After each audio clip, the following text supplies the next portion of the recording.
সেহেরিতে এমনভাবে খাবেন না যে মনে হয় এটা আপনার জীবনের শেষ খাওয়া। এভাবে খাবেন না। সেহেরিতে কম খান। যত বেশি খাবেন তত বেশি আপনি অলস হয়ে যাবেন। ইফতারেও কম খাবেন। ইফতারে সারাদিন রোজা রেখে বেশি খাবেন না।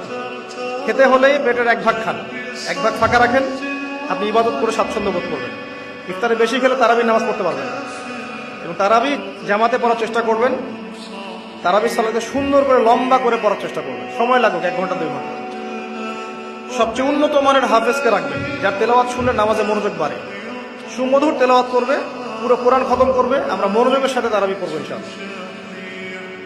তারাবি সালাতের মাঝখানে দোয়া করবেন, সেজদায় বেশি বেশি দোয়া করবেন। রমজান মাসে দোয়া কবুল হয়।